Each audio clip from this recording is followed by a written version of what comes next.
Namaste and greetings. I, Priyanka Negi, researcher at IMPRI, Impact and Policy Research Institute, New Delhi, Prabhav Evam Niti Anusandhan Sansthan, Nai Delhi, extend my warmest welcome to you all to IMPRI Web Policy Talk. We are gathered today for a panel discussion on carrying capacity of the Himalayas, a people-centric approach. This program is organized by IMPRI, Center for Environment, Climate Change and Sustainable Development, as part of the State of Environment Planet Talk series. This session will be chaired by Mr. Tikender Singh Pawarji, Senior Fellow IMPRI, former Deputy Mayor Shimla. The panelists for today's session are Architect Romi Khosla ji, Distinguished Architect, Researcher and Writer, Director Romi Khosla Design Studios, Ms. Manshi Asherji, Himdhara, Environment Research and Action Collective, Himachal Pradesh, Mr. Mrinal Gohain ji, National Senior Lead and Regional Manager, Action Aid India, Mr. Rajneesh Jain ji, CEO and founder at Avni Bioenergy, Pithoragarh, Uttarakhand.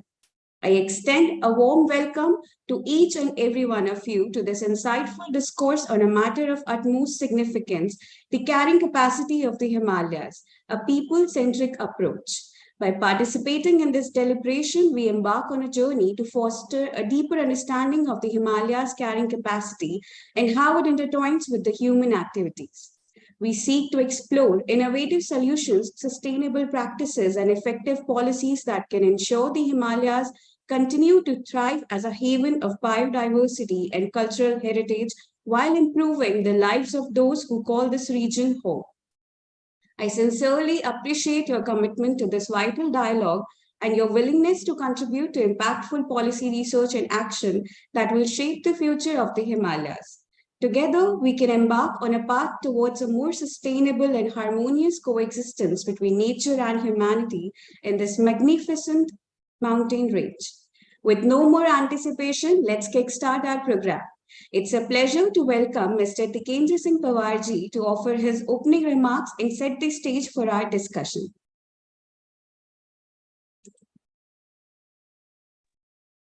Thank you, Priyanka, for that lovely introduction, and thank you, IMPRI and Arjun for taking this initiative. And I think this is just a beginning because as the ball starts rolling, and as we have seen the past few months particularly, the massive devastation that we have witnessed in Himachal Pradesh, Uttarakhand, and very recently in Sikkim, this has triggered lots of issues, and a new debate has also come up, which was not there in the public discourse. And this debate, which actually emanates from the recent petition that has been filed by one of our former IPS officers in the Supreme Court on the carrying capacity. And it's quite intriguing and quite interesting to know that the initial petition was meant to identify the carrying capacity of mountain towns, particularly in Uttarakhand and Himachal Pradesh. But as you know, as the journey started in the Supreme Court then asked the government of India, and we have the Ministry of Environment and Forests that filed an affidavit in the Supreme Court saying that why should we not have a discussion maybe, or why should we not identify the carrying capacity of the entire Indian Himalayan range? That's what I call the IHR. That's 11 states and 2 union territories. And in the same affidavit, we also find that they have recommended some of the institutions more technocentric, like we have the G.V. Pant Institute from Uttarakhand. Then to support the G.V. Pant Institute, they've said some remote sensing institutions are based at different parts. Then Wadia Institute, some geological survey, and all should also be part of a larger team to identify the carrying capacity. Now, we all know that the IPCC report, IPCC 6 report, has been extremely asking at us that, look, the two most vulnerable zones in the entire Indian subcontinent, the first Himalayan region, and another one happens to be the coastal India. The point is not that what would be the carrying capacity. The point is, what is the process of identifying the carrying capacity? And how are we looking at our mountains, at our forests, since we all dwell in those spaces? We've been brought up there, we've lived there all our lives. So how have these mountains evolved, and what is the understanding, what is the perspective of looking at the mountains? And we have this whole history of different migrations that have taken place in the Himalayan region. We do not have time to go into those details. We have the Kols, we have the Nags, then we have the Kassites, the Khashas, who migrated almost 3,000 years ago. I mean, came from Iran and Iraq, of course, and settled in. But the settlements, if one finds in the Himalayan region, the earlier settlements were never on mountain tops. So the British, who actually used the mountains as a utility. So the whole question of utilitarian conceptualization of the Himalayan range actually gets generated in the British era, I mean, what we call the colonial period. That's why you have the Forest Policy, Forest Act. Of course, not to miss that some of the rights were even registered. That's how they were able to bring in the railways to Shimla and, of course, to Jogindernagar. Timber, teak, and tea, of course, was very important in Northeast, and that's how they build these. And then we find the Constituent Assembly coming up, because I had this debate with Ramesh Negiji, and he was pointing out there's not a word of the Himalayas when we were forming our constitution. And of course, some forest is used only for from the agriculture perspective. So this has been kind of quite neglected or relegated. But at the same time, we find that the whole mindset of the colonial masters, I won't say it's a new colonialism, because that would be too extreme to comment on that, Romi Saab. Please correct me if I'm doing that. But actually, even today, Himalayas are being used from a completely utilitarian understanding. Not to miss, of course, we have this Panwar period. I don't have that much time to go into the details of how Himachal was developed, evolved. And when we talk some of our friends, even in Hyderabad today, I was saying that, look, we have seen a period where there has been no electricity cut. I mean, 1980s, we were 100% electrified. So not to miss the point that, this whole conception of binary between either development or that, either nature development. So not that we've seen how things have evolved, but post-90s, and then we've seen this new juggernaut of, productivity, productionism-led, steering the whole development model. Himalayan region being identified from the parameters of how much potential you have hydro, generate your own resources, how much potential you have tourism, generate your own resources, widen your roads. And we've seen the kind of havoc that is there. Construct your dams, and we've seen what has happened in Uttara, in Sikkim recently, despite a clear warning. And of course, the IPCC report in the background saying that don't mess with Gohain. I remember that movie, and so don't mess with Himalayas. So I think so. So the point is, why are we saying it's a people-centric approach? The three major areas, of course: mobility, waste, water, and the way we are, consuming our water resources. And we do not even know. I mean, most of these hotels that are coming up, where are they actually getting water from? So it's a big question. It's a big question of rethinking at the structure of governance, not urban, but altogether.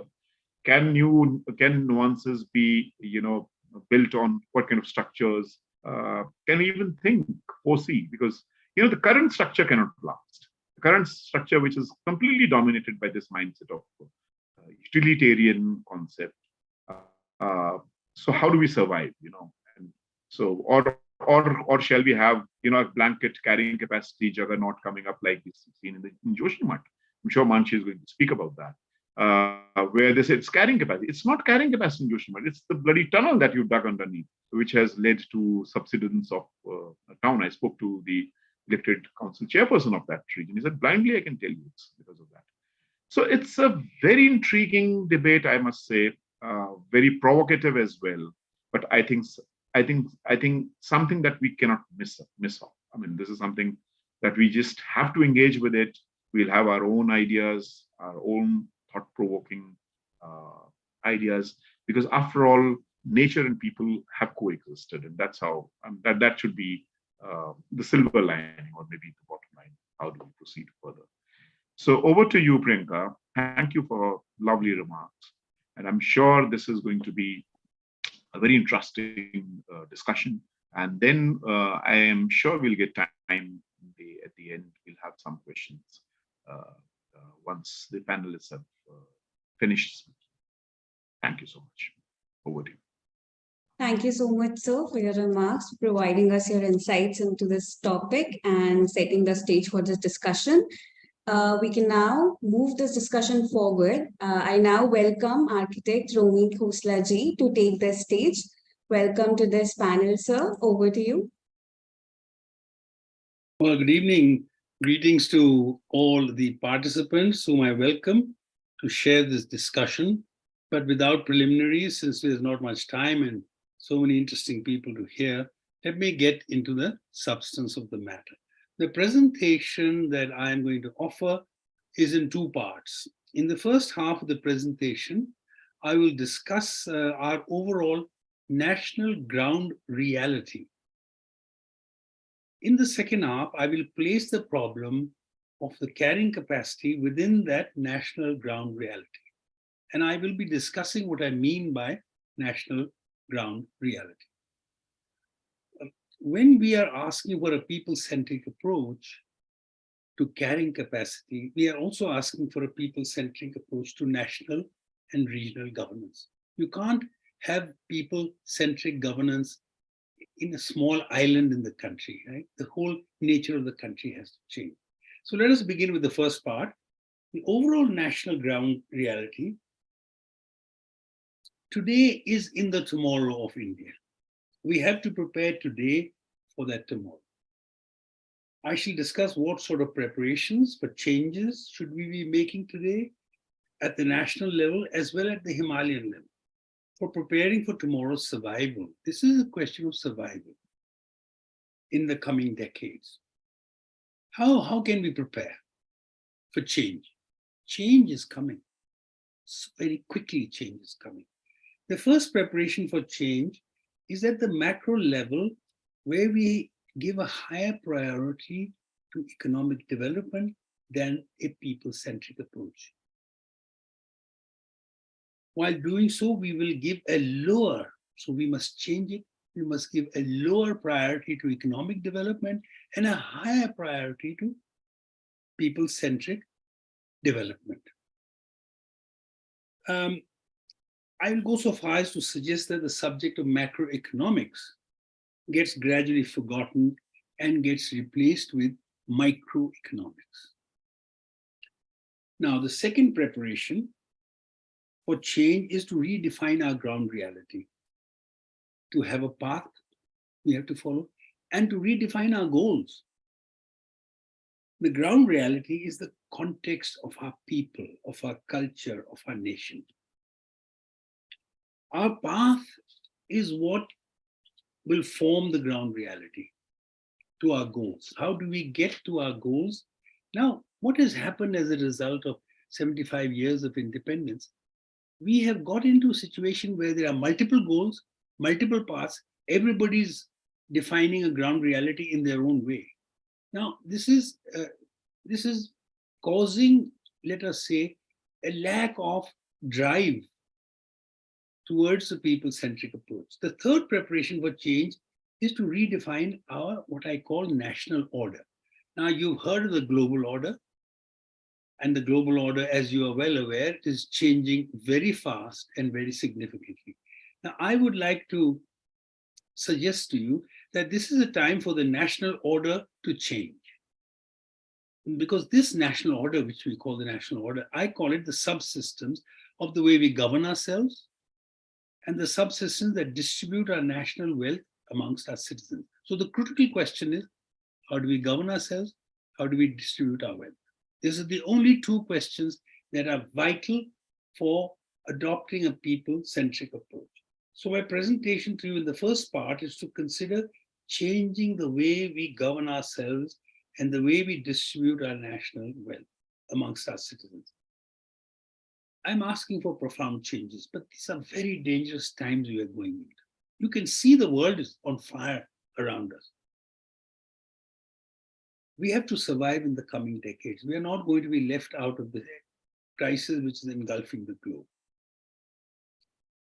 We have to make sure that whatever we change is part of our historical reality. So our central need is to change. If I was to ask for you to do one change, I would say change the national order. The way we do it is to return to revise our ground reality, right? I think our ground reality in 1947 was something else. It is in 2023, it is something else. Our goal in 1947 was something else. The goals in 2023 are something else. We need to come to grips with that. If I was to summarize what goals we need for tomorrow, I would say three things: a people-centric economy and people-centric governance, a deepened democratic structure, and a new national order to renew the old one, which is 75 years old. So let me just visit history for you. Let's define what I'm talking about. What was the ground reality in 1947? 1947, we adopted a people-centric constitution. But our government structures remained colonial. And the elite oriented and continued to follow a model that used central authority to extract wealth and resources and surpluses from our people to finance whatever economic model of capital accumulation and industrialization that we defined in our 5-year plans. That policy was anti-peasant, anti-local governance, and anti-urban, non-urban. It had a centralized, it has, why will I say had? It has a centralized political control and is definitely anti-local governance. It was a model that eventually made the middle-class rulers very prosperous. In the last 75 years, the middle class has become an envy of the world, the way it has grown and prospered. We became a strong nation. We got an independent identity and a strong middle class with international reach, but also a vast number of very poor people who were left out of their prosperity. Our people-centric constitution was forgotten in these 75 years. We made a new national identity that adopted Soviet spirit of socialism and the Atlantist spirit of capitalism. Our socialist and capitalist dreams got mixed up, and we forgot our poor people. Our socialist spirit led us to pretend we cared for the poor. Through countless programs, donations that were made, while our capitalist spirit enabled us to educate our middle class so that we could migrate and serve our old colonizers. That was our ground reality in the last 7 decades. What was the path we chose in 1947? Let's look at that. Let us continue to revisit history and begin to describe that path. Both the Soviet and the capitalist paths for getting wealthy as a nation meant that our economic policy makers believed in the well-known Rostow 5 stages of growth. We saw in 1947 that we were on stage 1 of that economic development, which was known as a traditional society. It was accepted that during the 5-year plans, we would move from being a traditional society into a modern society by following the steps which Rostow had indicated in his growth. Our planning commission took the path that accumulated money for India so that we could move to stage 2, which is called the pre-takeoff stage. Pre-takeoff. So takeoff is obviously industrial and modern, right? So we were moving from a traditional society into a pre-takeoff stage. Then after accumulating more money, our policymakers could begin to industrialize. That was the 3rd stage. The country had reached stage 3, which was takeoff. Takeoff means that you are industrialized. After that, we were to industrialize and commercialize our agriculture, to enter stage 4, the drive to maturity. We assume that having reached the stage of maturity, India would then enter stage 5, which is the age of mass consumption. That was our goal in 1947. That was behind the hidden level of the principles that we use for economic development. We built up our economy on socialist and capitalist principles. We nationalized our steel and banks and mines in an effort to reach stage 2 pre-takeoff. The Bhakra Dam, Bhilai, Rourkela, etc. showed us the Soviet-style possibility of rapid industrialization, together with the Green Revolution of 1965 that showed us the potentials for commercializing agriculture. In reality, we could not reach stage 3. We could not take off. Actually, we deindustrialized.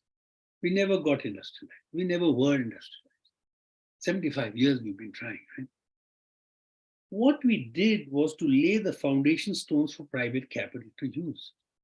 The road network, the railway network, all the capacity and the infrastructure was available to the private sector to use and prosper. Then came liberalization after that. The private sector rose to rule our economy. The socio-capitalist path, the socio-capitalist path that we chose in 1947 came to an end when the privatization started. The poor remained poor. The farmers remained poor. The entrepreneurs in the middle class became rich. So that was the path we took. What was our goal in 1947? So we've discussed the ground reality in 1947. We discussed the path in 1947. What was our goal in 1947? And let's revisit history. In 1947, our goal remained incomplete. We could not remove poverty, and we could not secure justice and equality for all. What was promised in the Constitution? So let us not blame the past, all right? I think that India has done fantastically well in the 75 years that we have been growing. But let's not pretend we are a modern nation. Let's not pretend we were successful in achieving what our constitutional writers had wanted to do. There are still very large gaps, and my contention is that this is the time in which we have to plug those gaps. Now, when I propose that we change our national order, I'm suggesting to you that we can do so by recognizing our new ground reality, the different path we need to follow, and the new goals we need to define. The age of 75 years of independence now has to change us. We want to reach forward and admit our failures. We have to find ways of survival in the coming decade of global warming and social unrest, both of which are written down in stone in our future history. Our first step on the new path is to get a new national order to regain the existing power of our constitution that is vested in the people who took the oath to adopt it. Let me remind you what the preamble to the Constitution says. I know most people know it, but let me just remind you again. We, the people of India, solemnly resolve to constitute India into a sovereign, democratic republic and to secure to all its citizens justice, social and political, liberty of thought, expression, belief, faith and worship, equality of status and of opportunity, and to promote among them all fraternity, assuring the dignity of the individual and the unity and integrity of the nation. Now, I think we'll all agree that much of what is stated in the opening preamble, we have not managed to achieve. And when we talk about a people-centric approach, that is contained in that paragraph, first and foremost. In following our new path, we need to pressurize our representatives to implement our constitution and its amendments, particularly 73rd and 74th Amendment. Now our goals for the coming century, and I repeat this, is a people-centric economy and governance, not an economic-centered economy. We are not in some global race to try and beat the GDP figures of other countries. That is what is making our approach non-people-centric. Then we need to deepen our democratic structures. We need to give power to the panchayats for governance. And then we have to redefine our national order. We have to see what our goal and path is. So, but we must move on because there's not that much time. So I come to the second half of my presentation, a people-centric approach to carrying capacity for the Himalayas. Now, I'd like you to think of the Himalayas as a microcosm of our nation. So we cannot carry out a people-centric approach in the Himalayas in isolation. It has to be as a national ramification. Let's look at the ground reality. And I follow the same path, ground reality, the path in the good. The Himalayas cross 5 countries: Nepal, India, China, Pakistan, and Bhutan. They separate the Indo-Gangetic plains from the Tibetan plateau. The Tibetan plateau is the source of some of the most important rivers of Asia. They stretch across 2,400 kilometers, the Himalayas do, and sometimes they are 300 kilometers deep or 150 kilometers deep. So can we have the first slide? Are they in a position to do that? Yes, definitely. Okay. Rekha, can you just do it, please? Or Arjun, can you just run the slide? Yeah, please. Yeah, sure, sir. Give me a second. Okay, that's one. No. Let me see if I can get the slideshow. One second. Yeah. Okay, here. All right. So, yeah. So now there you are. There, that is the lay of the Himalayas. You can understand that. No, but I can't see the slide, sir. Oh, you can't see the slide? I'm sorry. Rekha, why cannot I see the slide? Can I ask the organizers to do that? Yes. Sir, I'll share the slide. Please do that. All right. I'll put this on. Yeah, now I can. Yes, yeah. Now I can. Great. Thanks. Okay. So here we are. I have just 5 or 6 slides, but I want to draw attention on the vast potential of this land and how much cooperation we need to do. It's a fragile, shared international region. It has 5 countries, common traits, and very different from the rest of the subcontinent, the plains, as they say. Are we seeing the slide? I'm not seeing it, but can you see the slides? Priyanka, the slides are gone.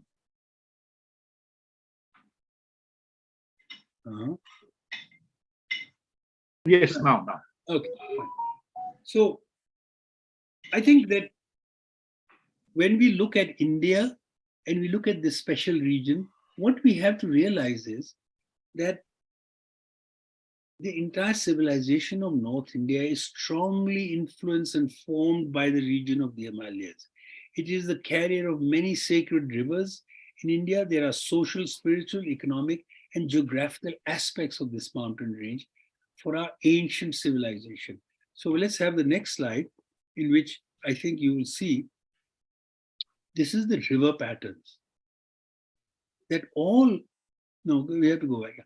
They all emerge on the Tibetan plateau. You can see the glaciers, which are melting now.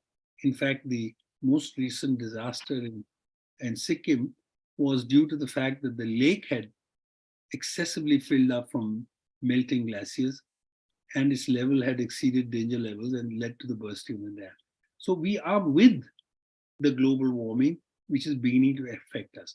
But if you see here just the layout of the rivers and the number of countries that the Tibetan plateau feeds with its sources, and the way the 2 rivers have been foundational to Indian culture, we realize how special a place the Himalayas are. Now, let me just go to the next slide, and we can be a little technical in this. Himalayan path to defining our carrying capacity, you see, is divided into 4 aspects. There's the physical carrying capacity, there's the ecological carrying capacity, social carrying capacity, and the economic carrying capacity. And these 4 factors are influenced by the amount of commercial activity you do, the construction activity you do, what kind of services activity you do, and the transport facilities. So from the point of view of trying to evaluate the carrying capacity of a place, a region, a Himachal, or any of the 11 states which are connected to the Himalayas, we have to carry out calculations and scientific inquiries to fill these templates up. Because finally, the carrying capacity is the human carrying capacity. Can the local population develop and improve their lives in such a way that it doesn't become parasitical, that it is the rest of the plains do not use the Himachal and the Himalayas as a kind of parasitic place for recreation, throw the junk and get out of there. This is what is carrying capacity got to get to. Next, please. So, what is our goal? We have to conserve our natural resources, and we have to become self-sufficient in agriculture. We cannot, as a Himalayan territory, we have enough rich soil, enough capacity to produce our own fruit and food and export it. There is no need to be dependent on the mainland for survival. So we have to change the cultivation patterns to make them green, to make them non-polluting. Secondly, we have to look at our historical and cultural heritage areas. We have to be very careful. You know that the river floods, etc., have knocked much of our cultural heritage for a 6, which was very, very important. Then we have to look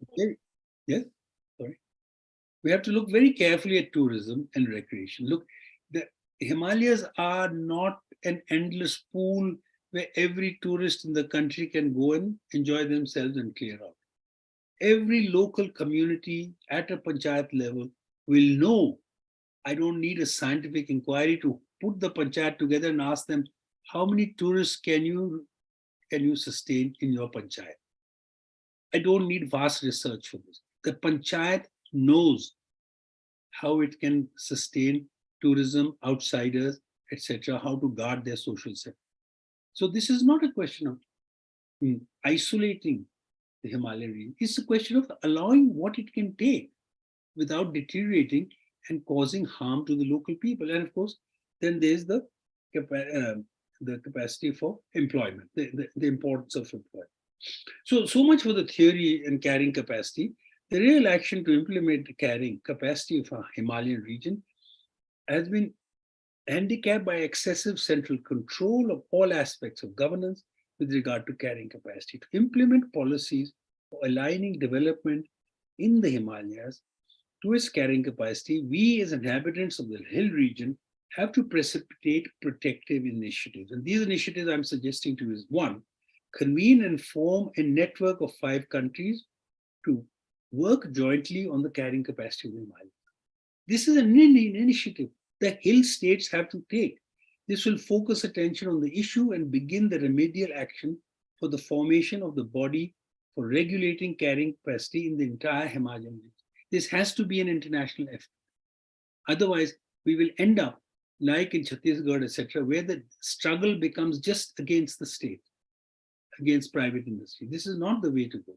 We have to develop in cooperation with governance, in cooperation with private capital. But we must be clear that we are an international interest in this. So let me show you the next slide, the kind of pattern I mean. All right, so on the left, you see what we are doing, centralized approach. On the right is a mesh. This is a mesh of panchayats, if you like. This is a mesh of the 5 nations, if you like. This is the way we have to communicate and form a net, a mesh to protect the Himalayas in terms of its governance, in terms of the goals, in terms of the path we take, and in terms of redefining our ground reality. So each country has wider and longer term needs for assessing the overall sustainable capacity of the environment. We have to look after biological species, we have to look after food, habitat, etc. And population sustainability is definitely one of them.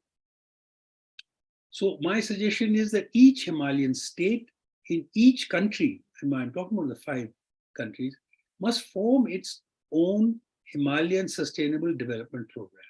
This has to be an international program. It is to be shared between the countries, and it is to be centered, in the case of India, at the panchayat level, in each Himalayan district. Each panchayat in each state can form, we can go further into this if you want the operational form. It means each panchayat needs an operational sustainable development goal toolkits. They exist. These toolkits are available, and operations manuals which are available for carrying capacity and self-sustainability plan. Now, the method of approaching carrying capacity is already laid out well. Manuals are available, toolkits are available. We have to adjust it to our own state, to our own panchayat. So the whole idea that you have to completely govern yourself has to be, regardless of whether 73 and 74 amendments are implemented or not. We have to take a decision at the state level how that state is going to control itself. And I'll leave you with a parting slide, which I call a fractal. Now, fractal, for those of you who are familiar, is regarded as a shape that is made of parts similar to the whole in some way. Imagine our environment as that tree. Imagine the Himalayas as that environment, as that tree. Every settlement is a microcosm of the whole. Each of those branches and those flowers at the end of the branches, you could call those panchayats if you like. Now, if we see this, we understand this, then we will be able to define a new national order. It's simply the macrocosm which is made from each microcosm. It is not a macro picture which is decided by central authorities to do what is good for you, to be told what is good for you. No, this has to come from bottom up. What is good for us, we have to work our way up from the microcosm, from the microeconomy, to achieve a movement towards people-centric approach. This is not a thing you can just legislate. It's a people's movement. In conclusion, so let me confess that how difficult some of this may seem, but if you want to save the Himalayas, we need to start at the nuts and bolts level. We don't need big policy. We know every panchayat person in each state knows what they want for their panchayat to prosper. So let us look at the microeconomy. Let's look at the nuts and bolts approach, and let us create a kind of legislative movement amongst the broader states in order to define the problem. As the Tikender has said, the word Himalaya does not enter into the constitution. This is our first task. Let's people become aware, because everybody in this country depends on them because of the rivers. So with that, I thank you. I have already exceeded my time. So thank you very much for listening to us. And I'll pass the screen back. Thank you very much. Thank you so much, sir, for sharing your insights with us. We can move forward in this discussion now. I would like to invite Mr. Rajneesh Jain ji to share his thoughts with us on this topic. Rajneesh, sir, over to you.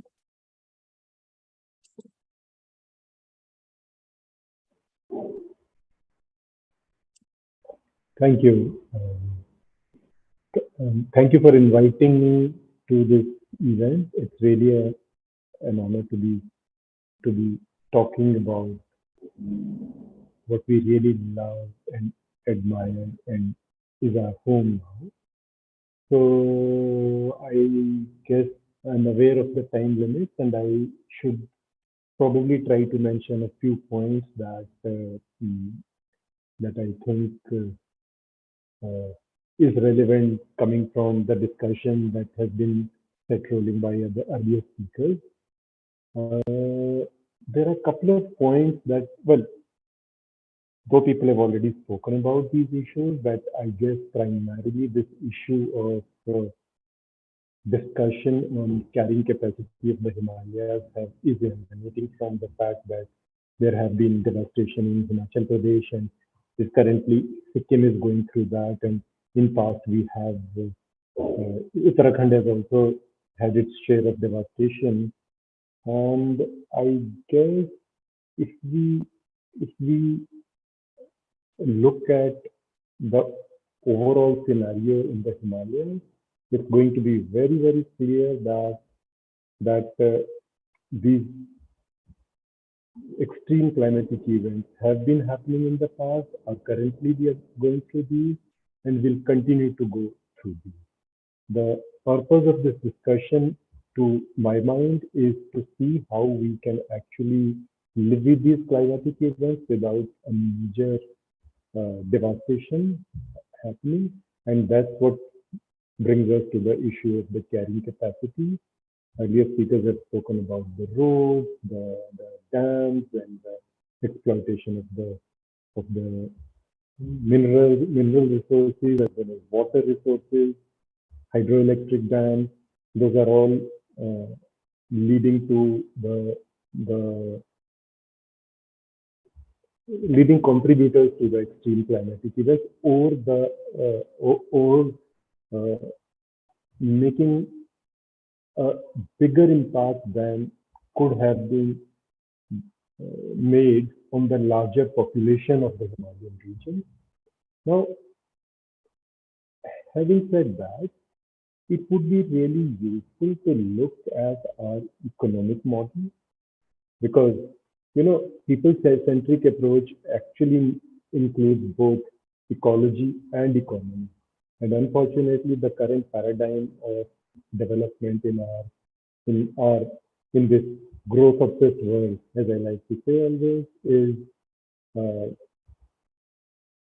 that ecology is pitted against economy, and the perception is that one has to grow at the cost of the other. Now, here what we need to really look into is, can we design technology and business models where both ecology and economy work in tandem for the welfare of the people, so that because ultimately people are needing and would need both a robust economy and a vibrant ecological system to be able to survive. And importance of the Himalayas is very, very obvious in the sense, in the fact that they are the major climate regulators of the Indian subcontinent. And some people even go to the extent of saying that, even though it's not very clear yet, but they may be playing a major role in regulating the environment of a larger part of the world. So, having said that, what would be really interesting is what Mr. Romi spoke about, was looking at the panchayat level planning, because every panchayat knows their carrying capacity. Absolutely true. The problem here is that the panchayats are now have become completely subservient to the state. Instead of providing plans to the state, they are actually, at least this is what I see at the ground level in Uttarakhand, they are actually almost pawns in the hands of the state authorities to implement whatever is told to them, and nobody is actually bothered about actually developing micro level plans, looking at the carrying capacity of their area. Whether it is building the road. Everyone thinks, oh, well, wow, this all-weather road is coming in. But at the end of the day, we end up seeing it worse than the roads that existed earlier. And the the the all-weather roads still remain a pipe dream in spite of having made this huge expenditure. And we can foresee very clearly, those of us who are actually living in the mountains, that these roads are never going to be probably to become all-weather roads. My personal experience living and traveling on these roads is actually we are spending far more time traveling now than when these roads were not all-weather roads. So the reason is very clear. We haven't looked at the fragility of the areas. We haven't looked at what actually should be done. And earlier speakers have spoken about the number of people, connectivity. So for us, it's important to look at, and that is resonating with what others have spoken about previously, is how many people can come in? Whom are we building this infrastructure for? Are we building this infrastructure for the welfare of the people? Then, of course, we'll look into the carrying capacity. Or are we developing this infrastructure for the sake of growth, economic growth? You know, and that would change the entire paradigm. Those are some of the issues that yes. Coming to another point, forest. Now, we see in Himachal Pradesh and Uttarakhand again, we only see monoculture pine forest, and that is again a product of the overexploitation of resources, of the greed. And one of the speakers earlier mentioned about the railways, but I can't actually help but think aloud that in Uttarakhand, there's a railway station, Kathgodam, and literally translated, Kathgodam means the warehouse of the wood. So how the entire system of exploiting resources and sharing those resources to other areas, and then probably planting it with pine and the devastation that it is causing all around. So water, another issue that earlier speakers have mentioned, so I don't need to repeat that, but what I would like to emphasize here is that what we should be looking at is, for the sake of, I'm just repeating myself, is developing business models where we can actually enhance both ecology and economy. And in case of water, in case of say forest, I can give some very, very quick examples. So for example, I like to actually cite an example, an incident here, that when we first came to live in the mountains, there's a man who lived next door to us, and he said to me that, Saab, bring piped water to our village. That's really, really important.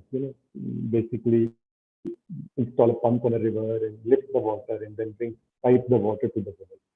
So I told him that, why don't you come and travel with me for a week and show me just one successful piped water scheme,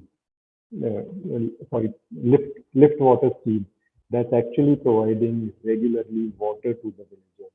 And I assure you, we'll bring you another one. And he could not give me one example of a successful pipe water supply for the village in the nearby area. So do we want to look at solutions which are really local specific, which means rejuvenating our springs, harvesting rainwater? These are some very, very simple solutions that can actually be implemented at the panchayat level, provided the panchayats are actually empowered to do this work. Now, the one point that I want to really make here is that in order to empower the panchayats for governance and not just implementing the plans developed in the district offices or in the state government offices, is they have to have a role in not just spending, but also somewhere in collecting taxes from the taxation structure also has to be looked into, has to be decentralized. The very fact that we don't do that is because our state doesn't trust our panchayats. I mean, that is a very, very clear point that needs to be addressed before we can actually look into the carrying capacity model, as has been very appropriately pointed out, that the carrying capacity model is so important. Some of the other points before I leave, I think I'm aware of the time limit, is just one more thought that I'd like to leave behind is that there should be a reward system whereby people who actually conserve these resources are incentivized to do so. And I think economic incentive is one of the biggest incentives because, not so much in Himachal Pradesh, but Uttarakhand is actually notorious for migration of the youth. So obviously there's no, I mean, the economic model needs to be looked into. Currently, the economic model is basically road construction, mining, and timber, and maybe liquor.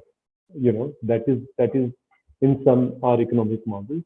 But if we can really look at, say, for example, rewarding biodiversity regeneration efforts, which should not be just an exclusive domain of the state, but the panchayat. And carbon sequestration or carbon capture or carbon removal because there's a lot that is happening in the Himalayas in terms of, say, forest fires every year in the pine-dominated geography, which Himalayas have become now. And so if we can, and their technologies, if we can actually develop business models which take care of our water, take care of our carbon, our biodiversity, and these things can only be implemented at the ground level by smallest ground level organizations, which is either panchayats or maybe even self-help groups. I think I leave with this thought. Thank you. Thank you so much, sir, for sharing your take with us. We thank you and we hope that we'll have further discussions with you as well. We now, to propel this discussion forward, I would like to invite Mr. Mrinal Gohain, National Senior Lead and Regional Manager, Northeast ActionAid India. Mrinal, sir, the stage is all yours. Mike, good evening, everyone. I'm sorry I was in the middle of an emergency and kind of literally barged into this meeting. And I'm going to ad-lib, please, except for maybe just looking at a few points I scratched across my my notebook.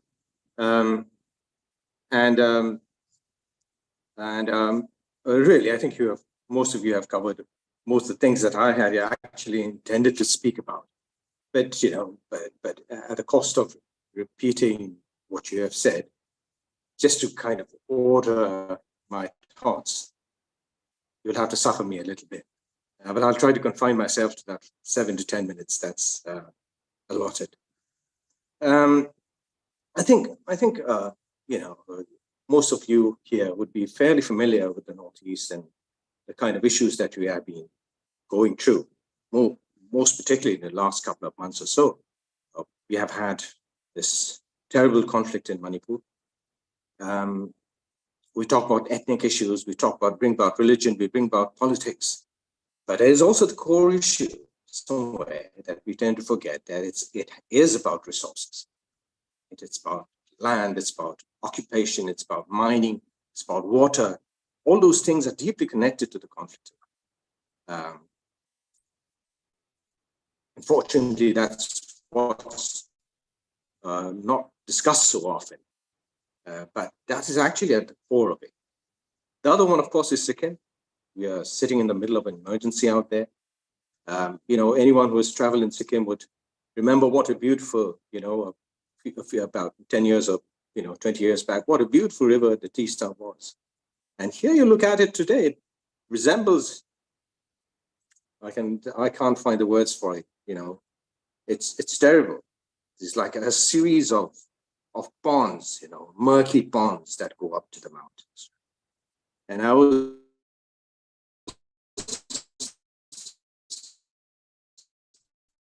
there last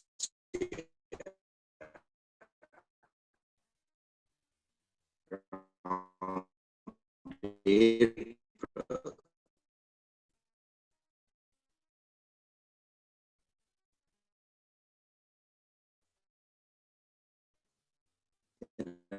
Place called Zongu, along with a few other, friends who are trying to think about what needs to be done for our region.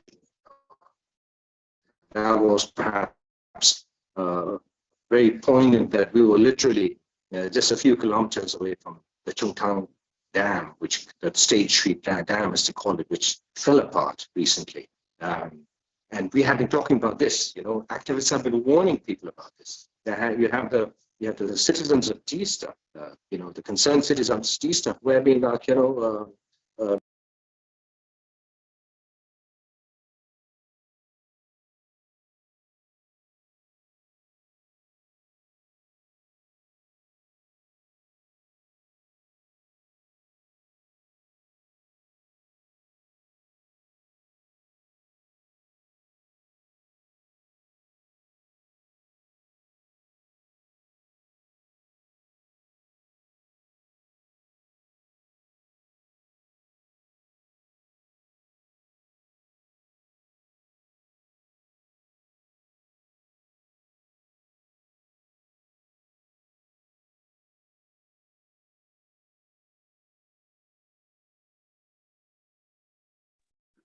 Have we missed Priyanka?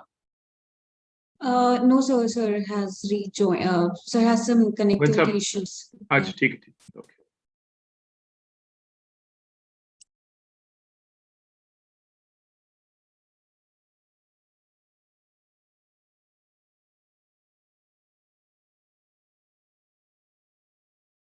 I'm afraid, I think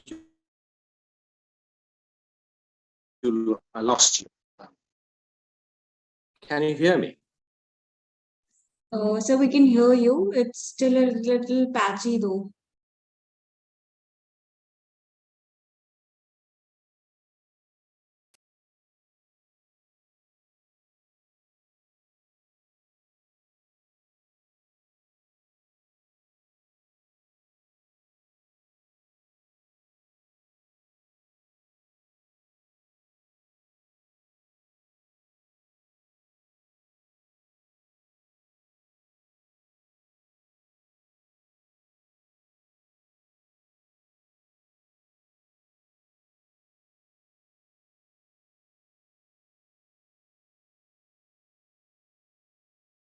Can you ask Mrinalji to rejoin, maybe?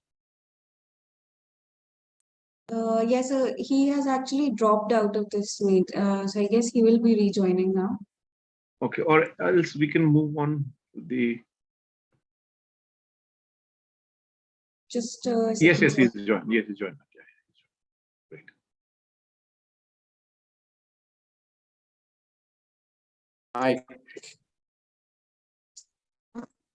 Can you hear me this time? I think I've lost you. You've lost me. What you can do is, Mrinal, if that is the problem, you can put off the video so that we can hear the audio. Maybe if that is consuming. Yeah, that'd be good. I'll switch the switch the video off. Right? Can you hear me now? Yes. Can you hear me? Yes. All yes. right, Absolutely. yeah. Thank you so much. Well, as I was saying, like, I think this has been going on for a while. In Sikkim, we have an issue, major issue, but the problem was basically also about one of the key points that we need to remember is that very often mountainous states are not sufficiently populated. We don't have the numbers in the parliaments and other places where we can be heard. I think that should really be excused. Because, if you're really looking at the Northeast, for instance, over the years, I think there's been a consistent, a cry literally of wanting to be heard, right? Of communities saying, you need to listen to us about what's happening out here. And this is the way we would like to do things and not the way you're trying to, do things, right? We want to participate in whatever is the nation building process, but not in the way that you're trying to do it. What we have been seeing, of course, is like, you can name it. You've already mentioned many of these things, massive deforestation. There are parts of Assam, I've worked in certain parts of Assam where in the 90s, you could go for miles and you could only see the stumps of trees, right? That's the time when we've fostered the plywood industry. That's the time when we fostered, the timber industry, which was going everywhere, the timber going from, the Northeast to every other part of the country and beyond. There's been mining, there's been rampant mining. 2010, that particular Himalayas that you had at that point in time, where you had all kinds of characters arriving in the Northeast, from politicians to gutkawalas, gutka manufacturers wanting to make dams out here. The idea was that there could be dams built everywhere, right? And there were governments actually, I won't mention them here since it's a public forum, but there were governments which were going out and hosting many of these people, asking for dams to be built, right? So all this was happening, and this has not really stopped. You've had huge infrastructure being built. Of course, one can understand that there's a lot of geopolitics involved out here, geopolitical concerns out here. We are, in a sense, very sensitive place, and there will be security interests that roads should be built for certain other kinds of infrastructure that need to be built. But it's also a question about how would they be built. Has the knowledge that is already available, a lot of that is already available, really being touched upon, right? Called upon for the building of infrastructure. Interesting example, last year, we had something very similar to what happened in Sikkim this time in the Dimahasau district of Assam, right? And there was a wonderful railway built in pre-colonial times, which essentially connected at that point of time East Bengal to Assam, and it runs through these hills. In recent years, the last 10 years or so, the government has attempted, railway authorities have attempted to replace the old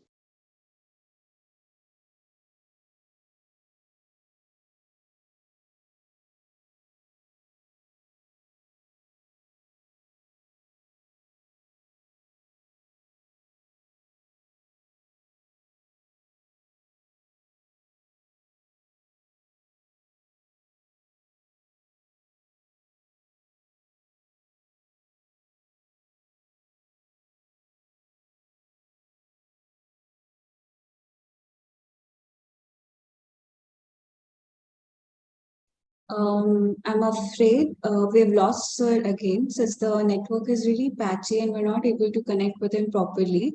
I would like to now invite Ms. Manshi Asherji to the stage so she can share her viewpoints with us. Manshi, ma'am, the stage is all yours.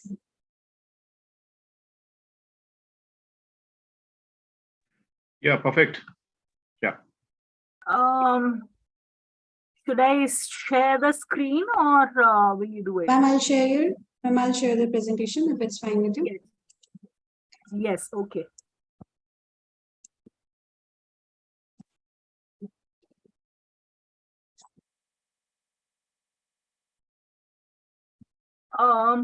Yeah, I think, the other speakers have kind of raised some of the points in the larger context. The bigger picture, I think, has come through, and there'll be some repetition, but what I'm going to kind of respond to, coming in with some skepticism about, the recent, judgment of order of the Supreme Court, where which was mentioned by Tikender, where the Supreme Court has ordered for carrying capacity studies of hill stations. And I want to zero in on this concept of carrying capacity. And it's a word that, I mean, it's a phrase that's been, kind of used multiple number of times in recent years. And I kind of got curious about it because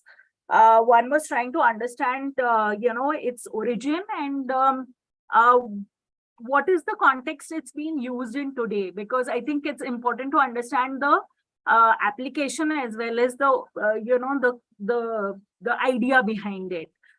So next slide. I've called it old bottle, no wine, because I feel that after having explored the concept a little bit, in terms of the way it's being implemented today, and also its origin. So yeah, it's a term that is used widely in different contexts, whether you're talking about like Romi ji said, economic or ecological carrying capacity, or in tourism specifically it is being used, and in population biology one hears a lot of it.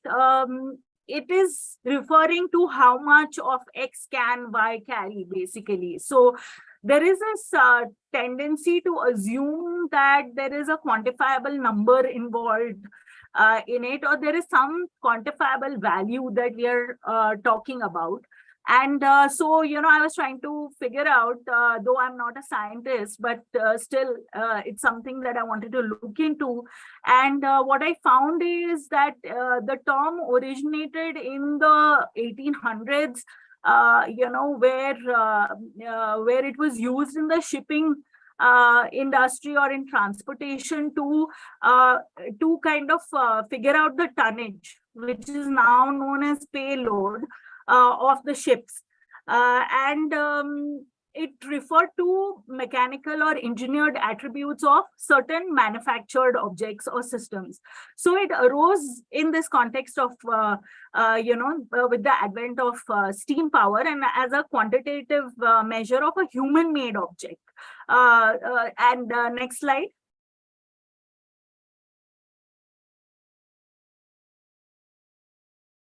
And yeah, I mean, its application, if you look into, though, Malthus, who talked about population growth and the need to, because you can't have finite, you have a finite planet, you can't have infinite population growth. He spoke about the need to, about the resource scarcity, and there seemed to be, and that Malthusian crisis has been critiqued a lot because it was followed by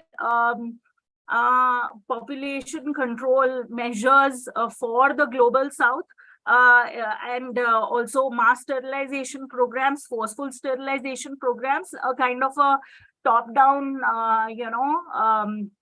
program that was aimed at the so-called developing countries at that time, which were known as the breeding countries, and that is what was seen as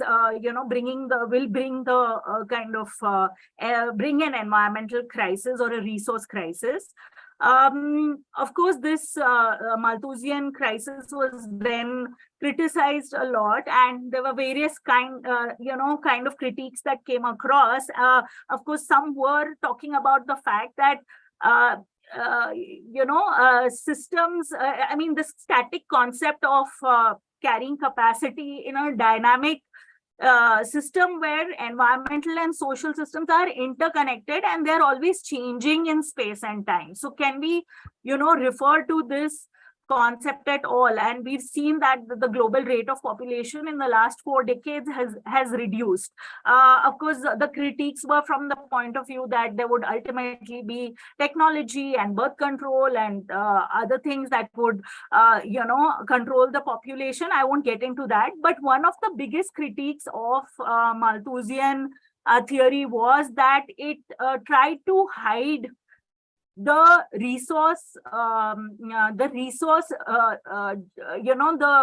distribution of resources, the global distribution of resources, the imbalance in that.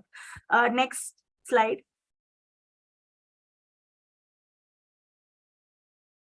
Yeah, so this resource gap and the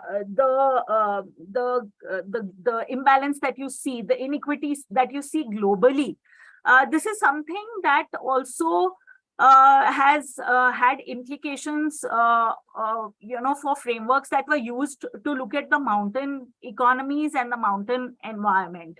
And one of the significant theories that looked at environmental degradation in the Himalayan region, especially post the 70s, though this is very much rooted in the colonial capitalist imperialist agenda, was a theory of Himalayan degradation, which essentially said that the Himalayan floods, landslides, which can be considered as mountain hazards because of the geological and topographical specificities of this region, they were looked at as caused due to the malpractices of the hill populations. And one of those, an example of that is, sheep rearing or livestock, carrying capacity was a concept that was used, and sheep rearing as an occupation. And I want to talk about this very specifically because when we are talking about mountain livelihoods, agriculture was never the sole livelihood in the mountains. It was always a basket of multiplicity of livelihoods that sustain the population, whether it was transhuman livestock rearing or transhuman trade, or a combination with agriculture and use of other forest produce that sustain the populations here. In Himachal today also, of the total geographical area, only 10% is under agriculture and private holdings. And so you cannot have agriculture as the mainstay of the economy. Sheep rearing was a very important part of it. And it was systematically, this began in the colonial period with the, forest policies of the British rulers, but it continued after, in the post-independence period. And after the 70s, the green felling ban is one example that I would like to give, apart from closure to grazing areas, the pastoral sedentarization program that happened, restriction on the number of sheep or goat and other livestock that could go into pastures, the lack of access to pastures for communities, but also the stoppage of access to forests for fuel wood, for timber. This obviously changed the architectural practices and other practices, and alienated the communities from their own resources. And obviously, then, other livelihoods start becoming important. Urbanization is a phenomena that you see post 1990s. Everyone has already spoken about it. The resource extraction post the liberalization and privatization of and you have at the same time, while on one end you have the green felling ban for the communities, you have the breakdown of access to forests and livelihoods for the communities. On the other hand, you have diversion of forests and closure of forests, or transfer of forests for dams, hydropower projects, etc.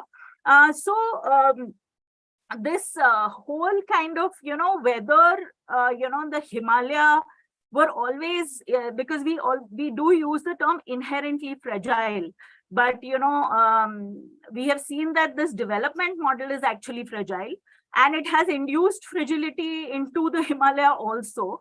And somewhere there was resilience and adaptive capacity within the community in its own livelihood systems, which were very linked with its societal and cultural practices, which broke down, with the changes that happened in the period of modernization. And so here also it's about, resource extraction and, appropriation of resources in the borderlands and the frontiers of, in the Himalayan frontiers. Next slide. And now I want to come back to this idea of, carrying capacity. I mean, if we really look at, what has happened in the last 2 decades, there is with the neoliberal agenda, a whole environment regulation architecture, and plus there were forest conservation laws in place, and the Forest Rights Act, which came in 2006, which recognized that the communities need to be given, access to, and their access to forests and forest lands needs to be recognized. There have been various methods through which community participation, whether it was in environmental decision making or in accessing resources or in conservation. If you look at the Indian Forest Policy of 1988, this was spoken about. But very quickly, in the last 15 years, we see that this entire environment regulatory architecture has been broken down and diluted. And so, for instance, if you look at dams, now, you had the Environment Impact Assessment notification under the Environment Protection Act, which asks for, a holistic assessment of what impact a particular project will have. And that is what, that is where even the carrying capacity concept could have come in qualitatively, if not quantitatively, that what is it that are the geological, ecological, socio-economic impacts of a particular development project in a particular area. But if you look at what has happened in many of these, in most of the environment impact assessment studies, is a complete non-implementation, complete violation, where these impacts were not properly assessed, or if they were assessed, like in the case of the Teesta cumulative impact assessment study or the carrying capacity study that was done at the river basin level by CECCSD, they had recognized, they had highlighted the risk of the GLOF in North Sikkim in 2005. But even before this, report was finalized, the Ministry of Environment and the Sikkim government both pushed for the clearance to Teesta 3 project. So ultimately, despite, or even in the case of Himachal, you look at the Satluj and the Beas river basins, carrying capacity studies, so-called carrying capacity studies, were done in both these basins apart from individual EIAs, but hardly any projects have been dropped. In the case of the Satluj and the Beas, in the carrying capacity studies, the landslides and the disaster risk were not even part of the terms of reference issued by the Ministry of Environment and Forests. So what I'm trying to say is that it's not like I mean, if you just replace the term carrying capacity study with an environment impact assessment, it is more or less the same thing, but it has not been implemented. In fact, now the whole law itself and the rules itself are being diluted, not just those rules,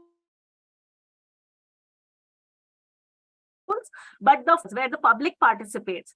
That has been removed from the forest conservation rules. Now the forest conservation amendment has come in 2023, which is further diluting various regulations. For instance, many of the strategic linear projects will now within 100 kilometers of the borders, which is going to really affect the Northeast especially, but all the Himalayan states, they are not going to require a forest clearance from the Ministry of Environment. Or even if you look at, in the case of all the orders that have come in from the Supreme Court or any of the courts, even the NGT itself ordered a tourism carrying capacity study of the IHR back in 2022. The report was made by the GB Pant University. And if you look at the report, the solutions it is laying out is further carrying capacity studies, and it's all about looking at carrying capacity as a management notion. It's not being looked as a scientific concept. As a scientific concept, there's a lot of vagueness and critique, around it, but now it is being used as a management notion, which means that carrying capacity can be increased. So if you have tourists, you have 1,000 tourists coming and you only have 100 rooms, you will have to make sure that you have 1,000 rooms to cater to them. You will have to make sure that you have solid waste management facility to cater to them. So the thing is, the goal is not to cap. The goal is to manage. The goal is to introduce new technologies.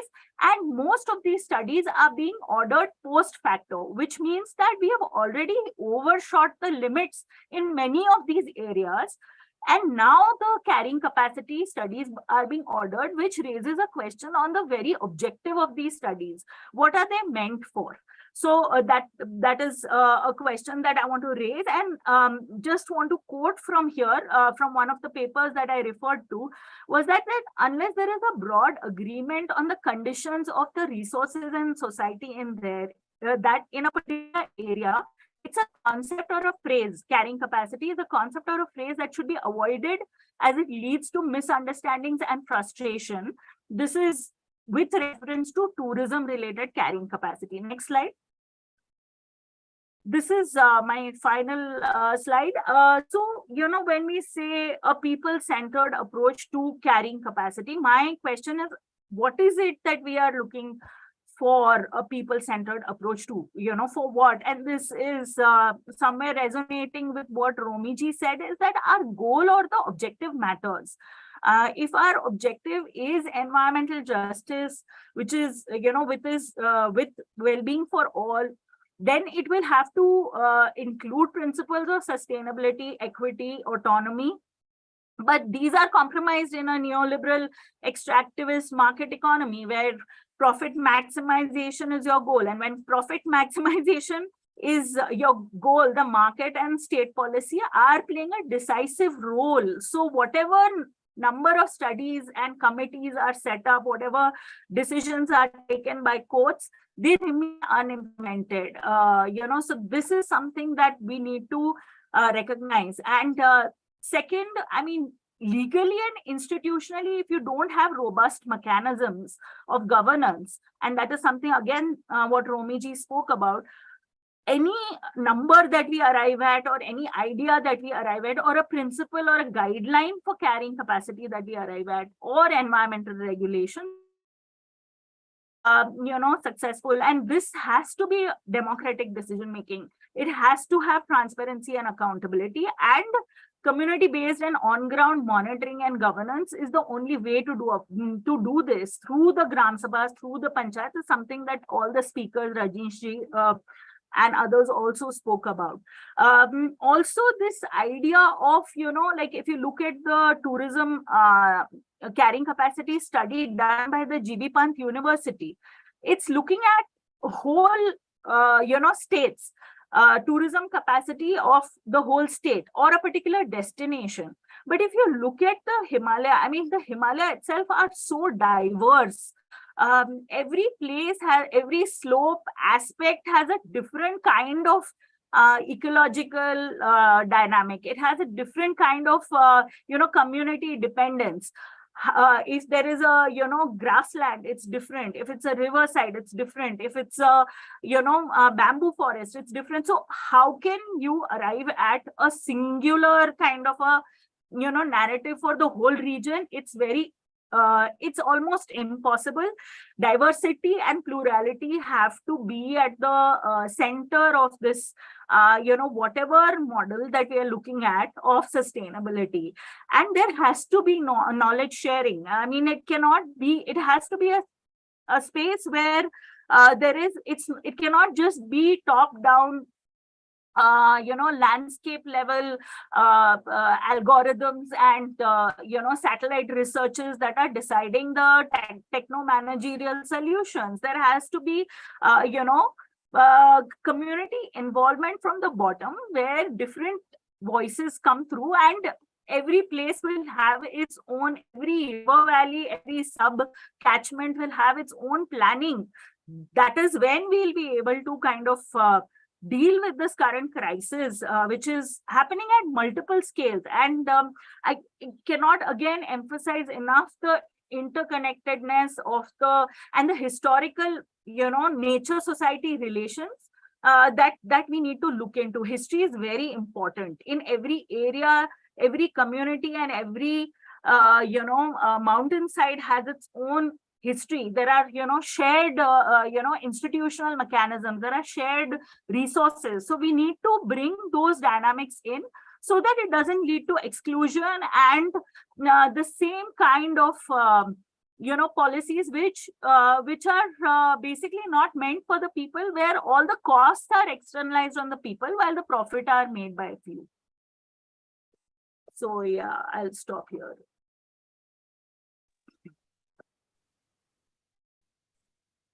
Thank you so much, ma'am, for sharing that lovely Priyanka? presentation. Yes, sir. Yeah, I suggest we straight away jump to questions. I mean, if there are questions in the Yes, list. sir. Sure, sir. I just like to thank Manshi ma'am once for really sharing her presentation with us. As sir said, we can go along with the questions. We have our first question from Ajay ji. He has asked that since the crisis is very grave, and as you say, we cannot have a people-centric policy for Himalayas in isolation, what that also mean that we need to decentralize the governance and policy making and strengthen local self-government in letter and spirit. This question is for Romi Khosla ji. So if you would like to take this one. So you're mute. Could you unmute? We already have a very good constitutional arrangement with the amendments 73rd and 74th, which empower the panchayats and the blocks and the municipalities to make decisions on a very large number of subjects. But what happens is that the state or the center does not release funds. There is basically a mistrust between governance, central governance, and panchayats. Panchayats are seen to be small kind of political mafias operating, etc. Now, it's going to take us some years in order to trust our panchayats, in order to have good people working in them. But in the long run, it is the only solution.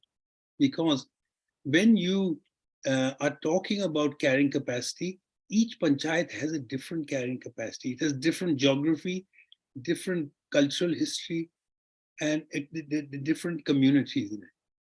So we have no choice but to administer this country through micro-level governance. It has to come, otherwise we are going to be in a disastrous situation. Thank you, sir. Ajay ji, I hope your question is answered. I do not know if it's the same Ajay ji, but there's another one here. I think it's up for a discussion. As I understand, the carrying capacities are applied within finite administrative boundary, like state, national, as compared to demand, use, consumption scenarios. Without such finite boundaries, the natural resources are global and cannot help to calculate the carrying capacity numbers. That's all there is. If so, you would like to give some comments on it. Who should answer that?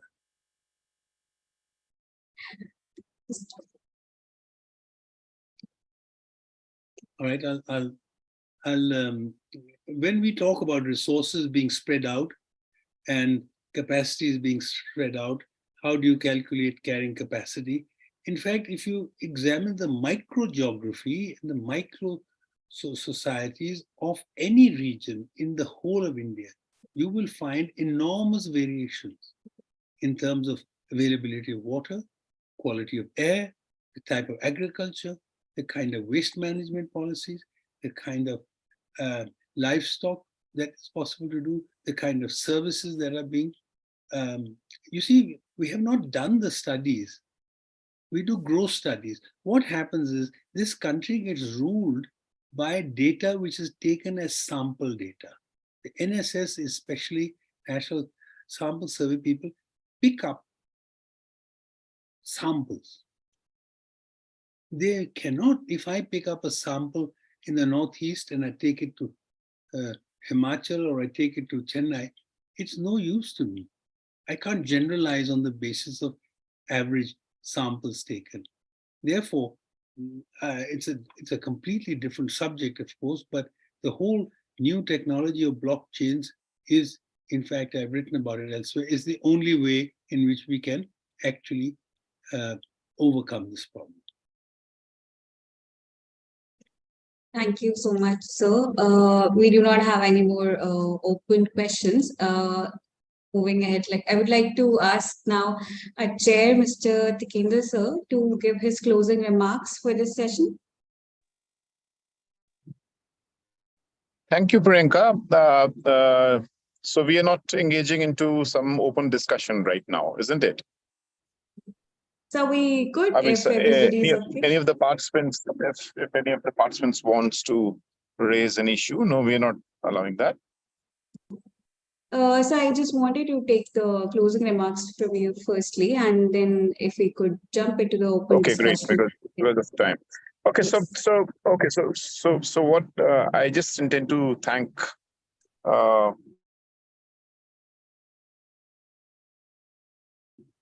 everyone, also our participants and all those who are watching us on Facebook or YouTube. I just wanted to update you because this whole discussion when we were holding, at the same time, day before yesterday, the Shimla mayor took an initiative. And this initiative is quite interesting, I must say. So he, along with some of the village presidents neighboring Shimla, and I am sure this is going to trigger further, not just in Himachal, but also in the Indian Himalayan region. They have filed a petition. I mean, the petition which they released even in the press conference. And the petition where it speaks about various aspects of the carrying capacity, rightly so, as our panelists discussed. But there are two pertinent questions, very concrete, that they have raised. Now, that is what I must share here. The first one is that when a committee is formed at the state or at the national level, I'm sure there will be committees formed at the state level, then there has to be a due representation to the local bodies. That's the village panchayats, the BDCs, and the city councils. I mean, the mayors, or that structure they have mentioned there.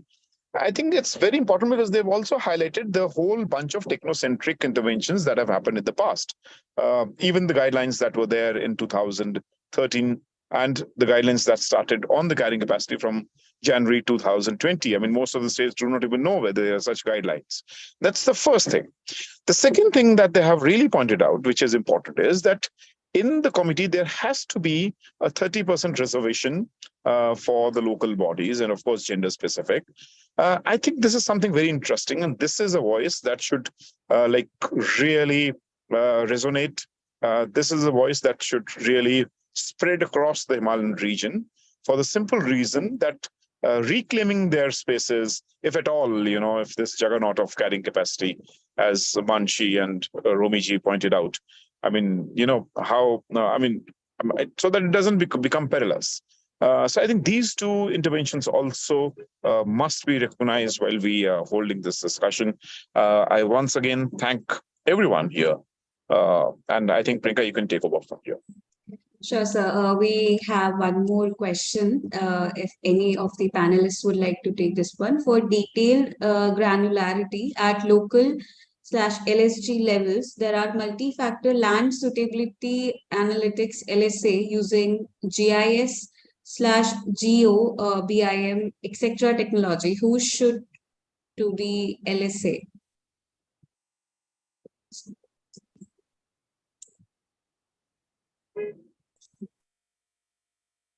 Okay, so Ajay ji, if you would like to further broaden your question, it would be lovely. Meanwhile, I would like to request all our panelists that since we have had an immersive discussion on this topic, if everybody would like to give their final views on way forward on this topic, how can we move on from now? That would be lovely. We can start with Romi, sir, if you'd like to. I think at this early stage, as I had indicated, we have to start convening much larger seminars and conventions in order to engage a larger number of institutions in this. So carrying capacity is a very abstract notion. If I took it down to the ground level, at the panchayat or municipal level, they wouldn't know. I'm sorry, I seem to have lost. They wouldn't know what I am talking about. So we are talking about making people familiar with completely new concepts. And you can only do that with a large number of meetings, spend a year or so having extensive meetings across the panchayats to start discussing this subject. All right, I seem to have, hello, can you hear me? Yes, sir. Yes. Okay, fine. So I've Yes, lost sir, we can hear you, sir. We can hear you. Oh, yeah, Yes, sir, we can hear you. This is to be initiated by the state government. And a state government must recognize that it is not well informed, even though it thinks so, of what this carrying capacity subject, how it's being dealt with at the local level. So there's a whole period of teaching, discussion, and reaching preliminary conclusions. It's a movement. It's not a talk down. We cannot tell them, it's not a policy making.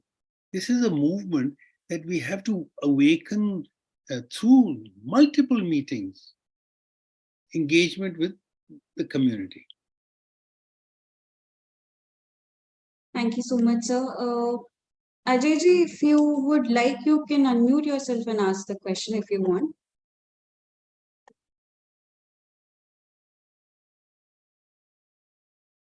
Okay. I do. Okay. Yeah. Can you hear me? Can you hear me? Your voice is really, it's very low right now. Could you speak up? Can you hear me now? Yeah, sure. Okay. Yeah. Thank you. Thank you for the opportunity. I'm quite interested in this topic. That's why I just came in. I'm actually talking from London, UK. The reason I'm interested in the topic is probably way back in 1988, 87, 88. I did a land suitability analysis for a metro region as part of my planning studies in CEPT. And we used those days satellite data, aerial data, those kind of things to analyze the land suitability based on more than 40 different factors. We did even correlation analytics across different factors statistically. But what I'm actually interested to say is, these are some of the exercises which a local municipality or a local planning department could engage them and to do that. Actually, there are consulting agencies who could do it also on a fee. But this is a practice every city needs to do it. And there comes the participation from the people also. The local community, if they have a parameter which they're concerned about water pollution, or maybe if there is some solid waste management issue at the local level, that parameter could be added into this land suitability analytics. And then you can come to a consensus among all the stakeholders saying that this is how I'm going to develop this area.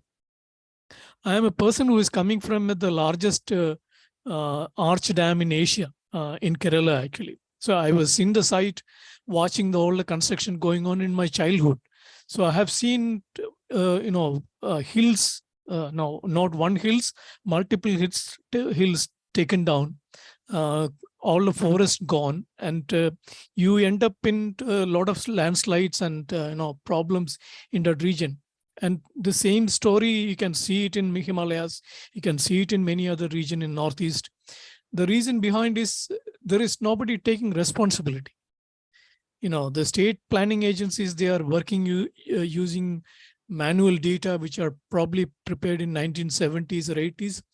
Many of the computerization of the data is still not happening in many state departments or the local agencies. I would recommend digitizing this data at this point of time is very well possible. There are a lot of AI-based, machine learning-based tools available nowadays. You could do this kind of land suitability analytics much faster than the days which I used to do actually in 80s and 90s. So I just wanted to highlight this point, and it's actually heartening to see that people getting affected in the Himalayan region or even the northeastern region every monsoon season. You need to institutionalize this kind of processes and get it done properly. That's my opinion. I think I'll leave it there. Thank you, Ajayji, for sharing your opinion with us. Moving along with the way forward, I would request if Rajneesh sir could give us some comments.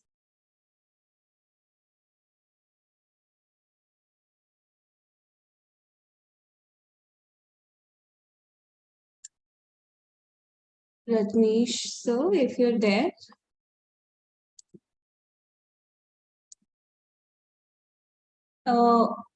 I think we're having some connectivity issues with him. Manshi ma'am, if you'd like to give some comments on the way forward from here on. Yeah, I think going back to the constitutional framework and looking at decentralizing and democratizing and not just environmental decision making, actually the control of, talking about ownership of resources and governance, a kind of ownership of governance processes of institutions. This is very important. And I think that I agree that this is not about top-down policy implementation. It will have to be a movement, and it will have to be a people-led movement. There are legislations like the PISA, the Forest Rights Act, which provide for community forest management, community protection of resources. Land use planning can be done through these institutions at the Gram Sabha level. These land use plans can come together at the district level. There are various possibilities, but there is no doubt in my mind that this will have to be a democratized and decentralized process. Thank you so much, ma'am. As we have come to the end of this discussion on carrying capacity of the Himalayas, a people-centric approach, I, Priyanka Negi, researcher, IMPRI, Impact and Policy Research Institute, New Delhi, would like to propose the formal vote of thanks on behalf of IMPRI, Center for Environment, Climate Change and Sustainable Development. We would like to take a moment to express our gratitude to our chair, Mr. Tikender Singh Panwar ji, and our experts, Architect Romi Khosla ji, Ms. Manshi Asher ji, Mr. Mrinal Gohain ji, and Mr. Rajneesh Jain ji for their invaluable contributions to our recent discussion. Your willingness to share your knowledge and engage in meaningful dialogue greatly enriched the quality of our conversation. The collective wisdom and experience you brought to the table have left a lasting impression on all of us, and your commitment to addressing the topic is commendable. We sincerely appreciate your time, effort, and expertise in making this discussion a success. Your presence added immense value to our endeavor, and we hope to have the privilege of collaborating with you again in the future. We extend our heartfelt gratitude to all the participants who actively engaged in today's deliberation. We are grateful if you're watching us later on YouTube or listening to us on our various podcasts or reading our publications. We hope you continue to join us in future to our IMPRI Web Policy Talk and Web Policy Learning. Wishing you a very good evening. Thank you. Thank you. Bye-bye. Thank you. Thank you, everyone.